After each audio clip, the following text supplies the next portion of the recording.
বৃহস্পতিবার সকালে বারাবণী তৃণমূল কংগ্রেস প্রার্থী তথা আসানসোল পৌর নিগমের মেয়র বিধান উপাধ্যায়ের সমর্থনে গৌরাণ্ডি বাজার থেকে তারকা তথা সাংসদ শতাব্দী রায় রোড শো ঘিরে প্রচণ্ড উন্মাদনা লক্ষ্য করা যায়। বিধান উপাধ্যায় জানান, এই রকম জনসমুদ্র দেখা যায় না।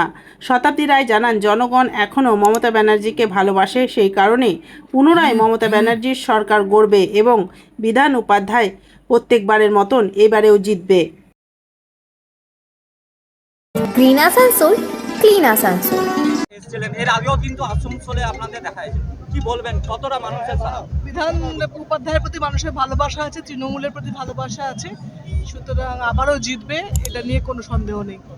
দেখা যাচ্ছে যে এর আগেও এরকম ভাবে এইখানে দেখা যাচ্ছে যে বিজেপি প্রার্থী কিন্তু অরিজিৎ দাঁড়িয়েছে, কতটা আশাবাদী মনে হচ্ছে যে এইখানে কতটা হাড্ডাহাড্ডি লড়াই? বিধান উপাধ্যায় হাড্ডাহাড্ডি লড়াই ব্যাপার নেই, বিধান উপাধ্যায় জিতবে, এতবারের এমএলএ ও আবারও জিতবে, ওর প্রতি মানুষের ভালোবাসা আছে।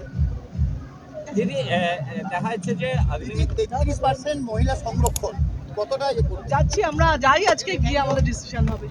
ঠিক আছে। আপনারা নিশ্চয়ই গৌরাণ্ডীর দিকে আমাদের সাথে ছিলেন, যেভাবে রাস্তার উপরে অগুন্তি মানুষের ভিড় হয়েছিল, তাতে নিজেরাই বুঝবেন যে কিভাবে মমতা বন্দ্যোপাধ্যায়কে কেমনভাবে মানুষ ভালোবাসে, অভিষেক বন্দ্যোপাধ্যায়কে কেমনভাবে মানুষ ভালোবাসে। আপনার তো আজকে বিধানসভা কেন্দ্রে যোগী আসছে প্রচার করতে, কতটা প্রভাব পড়বে 4 তারিখের পর বুঝতে পারবেন প্রভাব পড়লো কতটা পড়লো না।